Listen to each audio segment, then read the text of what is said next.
¿Os habéis enterado de que han denunciado a nuestro presidente, a nuestro Adonis presidencial, por acoso laboral? Sí, bueno, y también por machista y por racista. El pack completo, lo tiene todo. ¿Os habéis enterado? Pues si os habéis enterado, será de casualidad, digo yo, porque mucho bombo y platillo no se le está dando al tema, ¿verdad? Porque claro, hay denuncias que nacen con vocación de incendio. Aparecen por la mañana y a media tarde ya tienen tertulia, posicionamiento político y un pequeño manual moral circulando por redes sociales. Todo tan ágil y tan sincronizado que cuesta creer que en medio día se puedan completar tantas tareas. Y luego están las otras, las que pasan como quien deja una nota en el buzón equivocado. Se mencionan, se miran de reojo y antes de que a nadie le dé tiempo a decidir qué hacer con ellas, desaparecen sin hacer demasiado ruido. Hace unos días se ha presentado en Reino Unido una denuncia por acoso laboral contra Pedro Sánchez. La demandante, a la que no pueden acusar de nazi o fascista, porque es la ex secretaria general de la Internacional Socialista, no se ha quedado en lo básico. Añade además machismo y racismo, porque como en negra y mujer y eso, pues ya está. Es decir, todo lo necesario para que en condiciones normales se active el protocolo habitual. Declaraciones urgentes, condenas preventivas, algún esto es gravísimo, con gesto serio y una cascada de reacciones perfectamente reconocible en los medios, ¿a que sí?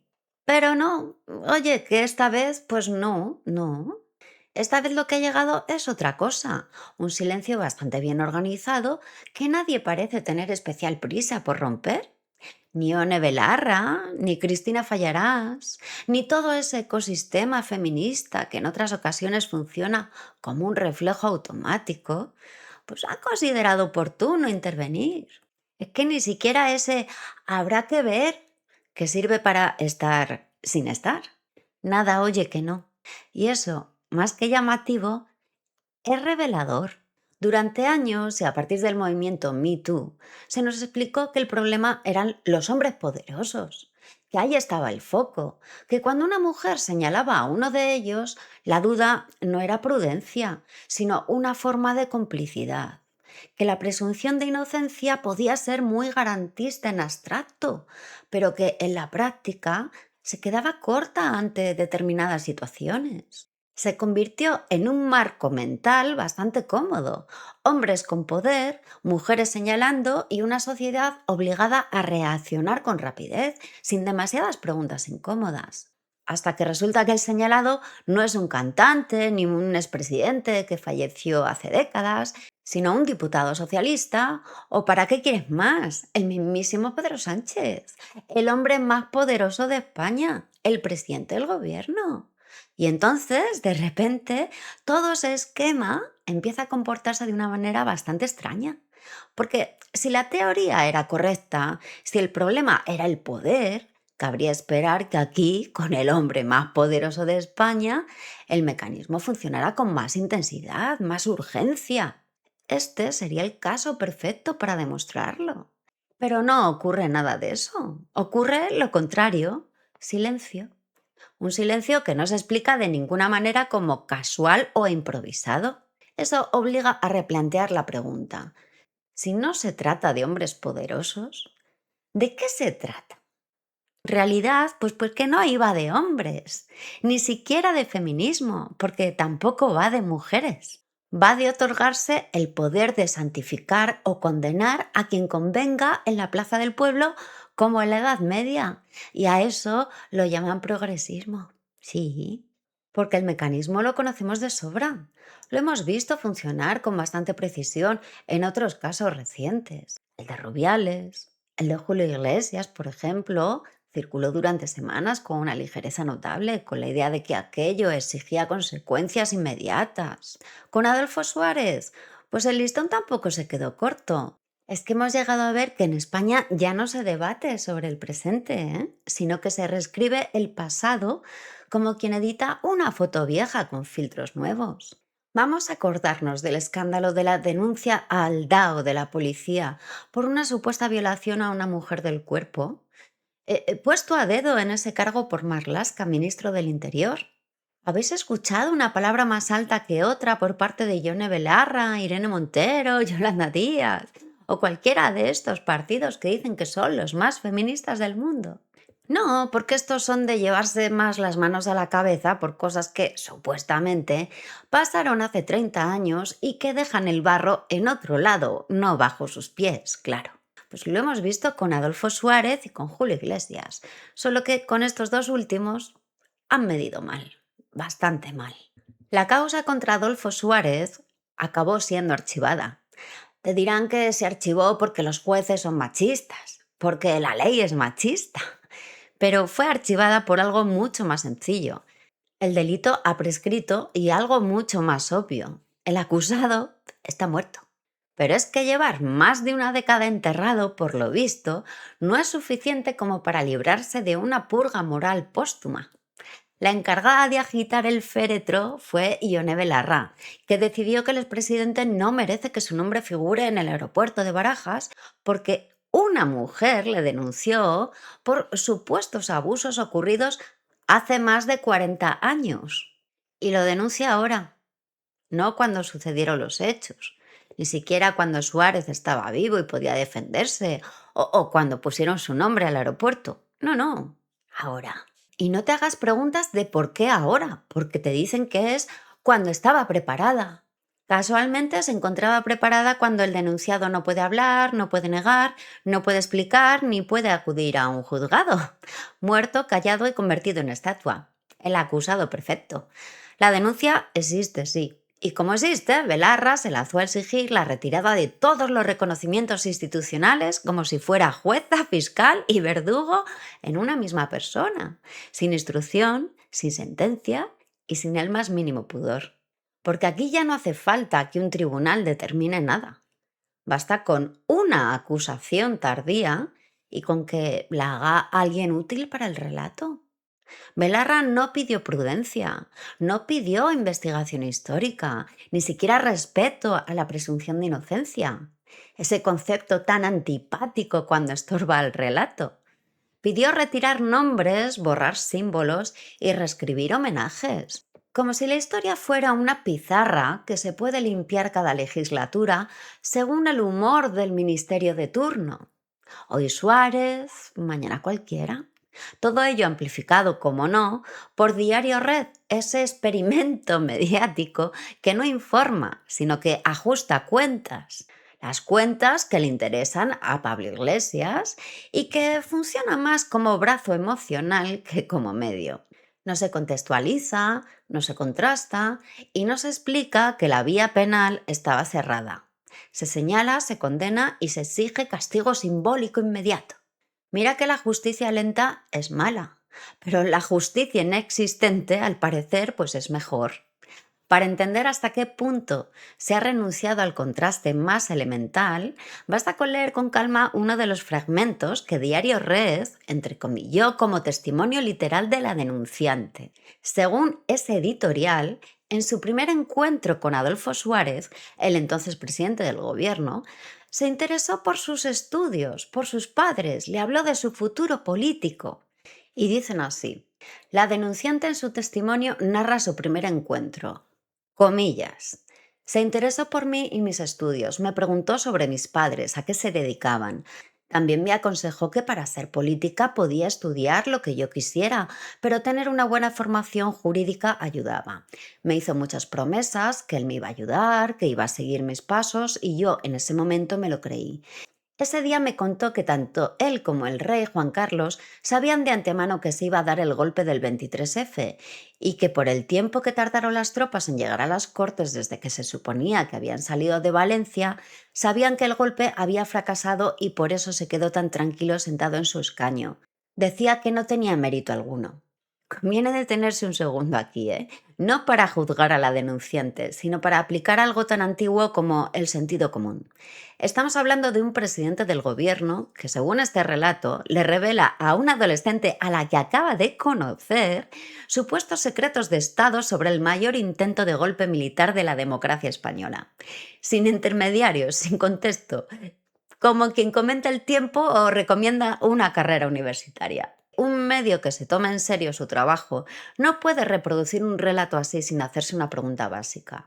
¿Es verosímil que un jefe del Ejecutivo revele a una menor recién conocida información reservada sobre el 23F, implicando además al jefe del Estado en una conversación privada y casual? ¿De verdad nadie en la redacción levantó la ceja antes de ponerlo entre comillas y lanzarlo al espacio público como si fuera un hecho?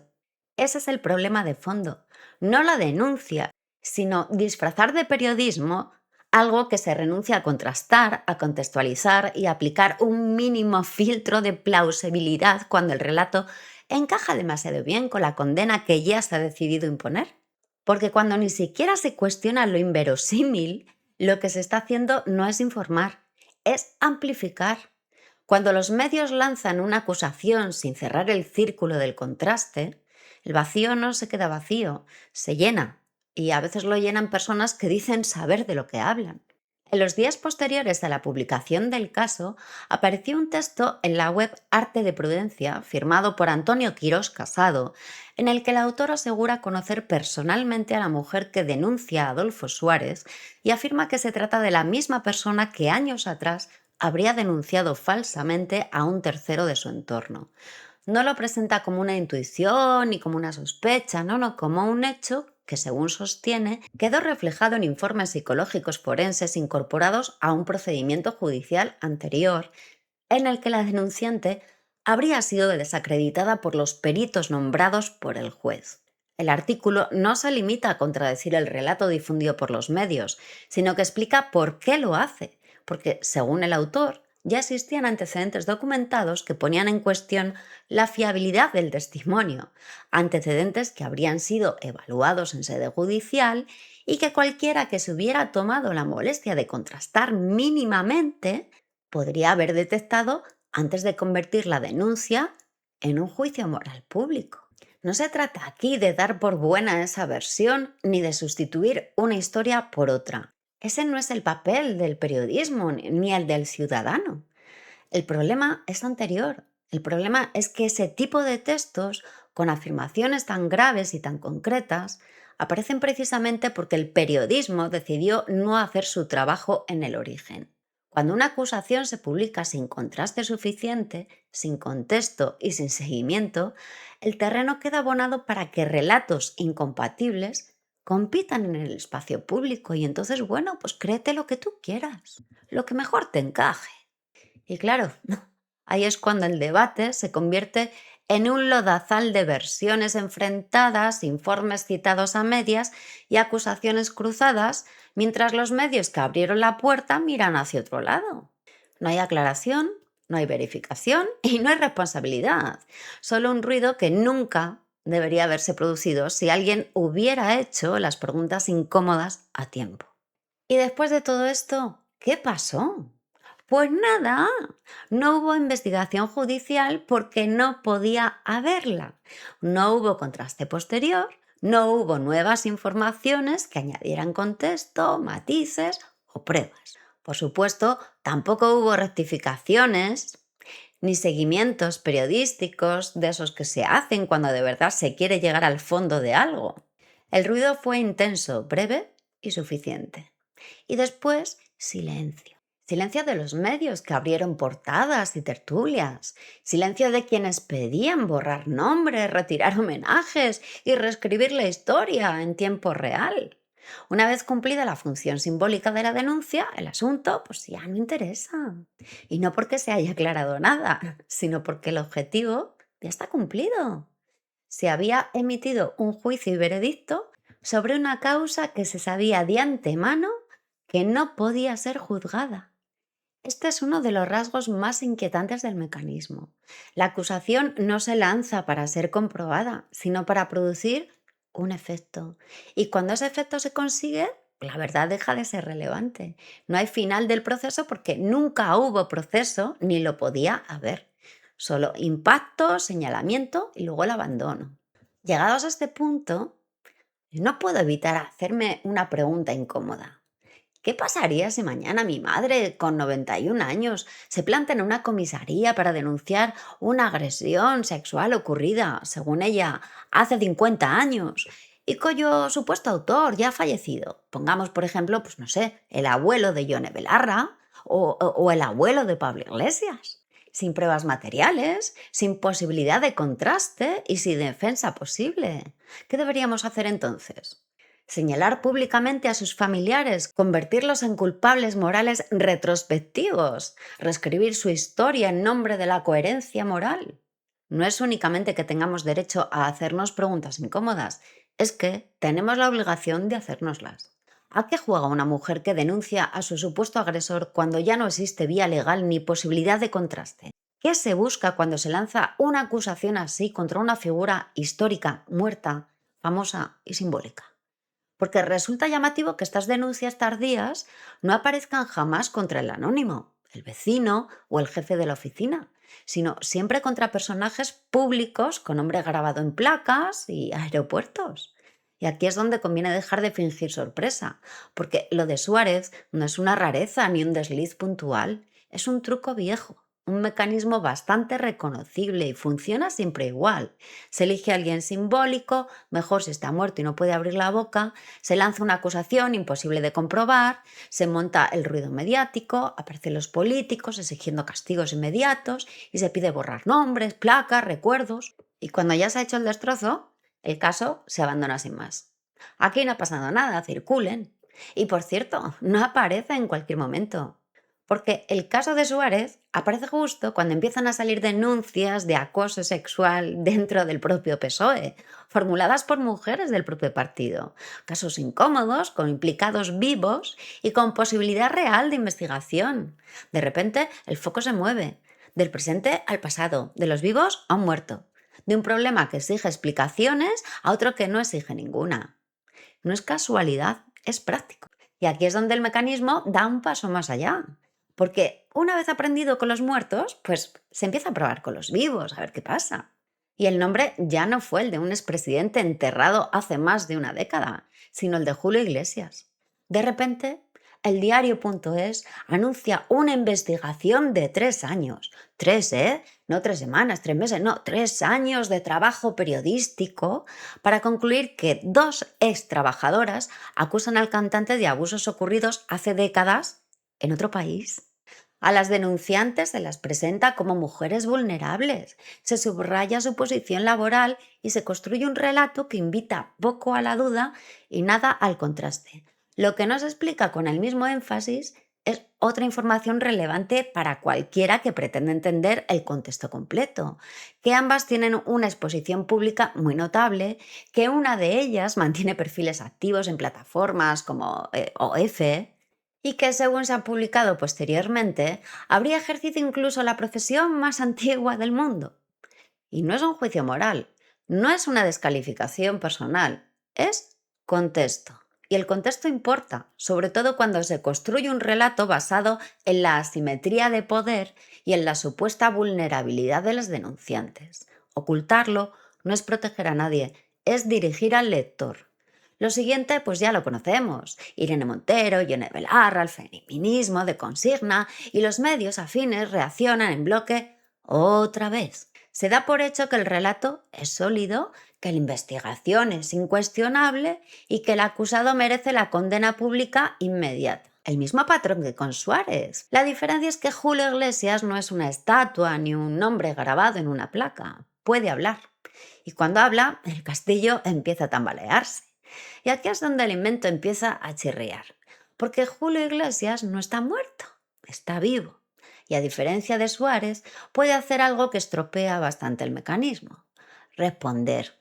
Lejos de esconderse o guardar silencio, Julio se cabrea. Dice que le han destrozado la reputación y que no piensa quedarse quieto. Publica mensajes privados, conversaciones posteriores a los supuestos hechos, en las que las propias denunciantes le escriben años después de sus supuestos abusos, con muestras de cariño, aprecio y total disponibilidad. Vamos, lo normal que se dice para felicitar el cumpleaños a alguien que, según el relato que has construido, ha abusado sexualmente de ti. Con eso basta para que la supuesta investigación de 3 años empiece a hacer agua, por algo tan básico como grave. Nadie se molestó en comprobar lo elemental, ni los mensajes posteriores, ni la relación real entre las partes, ni si el relato resistía 2 preguntas cuando el acusado aún puede hablar. Eso es lo que ocurre cuando el señalado no encaja en el perfil perfecto, cuando no es un muerto ni una estatua, sino alguien con voz, con recursos y con dinero suficiente como para enterrar a sus abogados y a los tuyos si hace falta. El relato deja de ser cómodo, aparecen grietas y el linchamiento moral ya no resulta tan fácil de sostener cuando el otro lado no solo habla, sino que puede defenderse. Y entonces aparece un detalle curioso. La denuncia se presenta en España. Claro. A sabiendas de que los hechos, según la propia acusación, no ocurrieron aquí y de que cualquier abogado medio sabe que no pueden juzgarse en España. Porque solo nos falta ser también la ONG judicial del mundo. ¿Que te han hecho algo en Egipto? Ven, ven, ven, que lo castigamos aquí. ¿Qué te ha pasado a ti en Francia? Ven, ven, ven, cuéntalo que lo vamos a castigar aquí. ¿Pero qué me estáis contando? Porque si no hay competencia judicial, si no puede haber juicio y si no puede haber sentencia, esto no va de justicia, va de otra cosa, de ruido, de titulares y de castigo simbólico.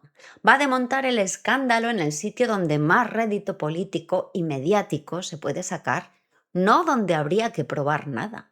Salvo que estemos ante un equipo jurídico del nivel de los periodistas que han hecho una investigación de 3 años, que se desmorona con 2 WhatsApps en 20 segundos.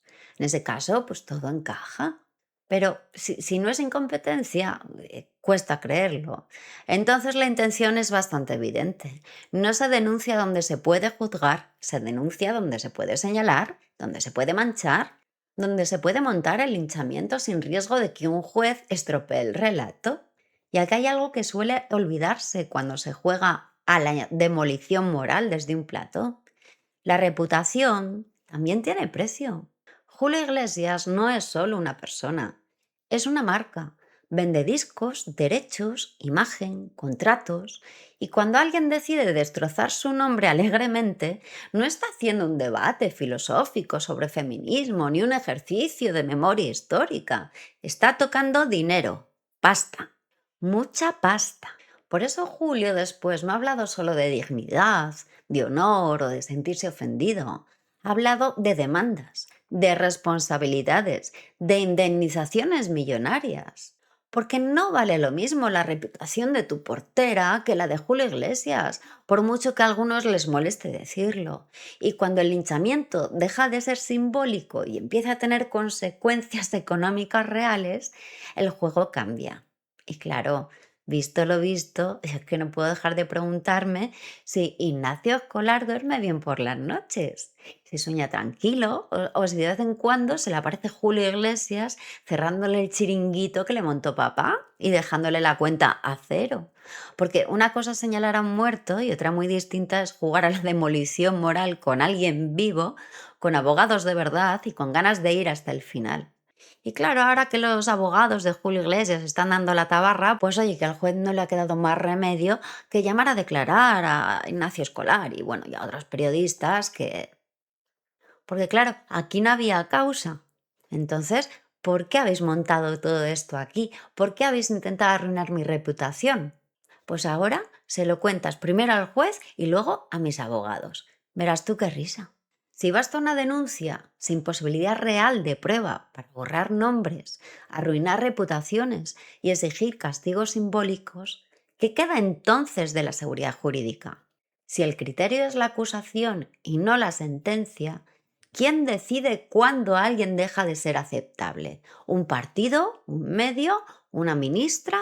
¿O una asamblea emocional en redes? Y una cosa muy importante, puedes creer a una víctima y al mismo tiempo negarte a aceptar que una acusación tardía, sin recorrido judicial y sin contraste suficiente, sirva para condenar a un muerto o para linchar a un vivo en la plaza pública. Es que se pueden sostener ambas cosas a la vez, ¿eh? Aunque a Belarra y compañía les incomode la complejidad. Porque una democracia no se mide solo por cómo juzga a los vivos, sino también por cómo protege a los muertos y por cómo resiste la tentación de sustituir la justicia por el ruido mediático y la moral de consigna. Y en eso, viendo cómo se ha gestionado todo esto, suspendemos con estrépito. Y es que, claro, sale un nuevo caso de abuso sexual por parte del DAO de la policía, puesto directamente por Marlaska, como hombre de confianza, donde no se hablaba de rumores ni es mi palabra contra la tuya, ¿eh?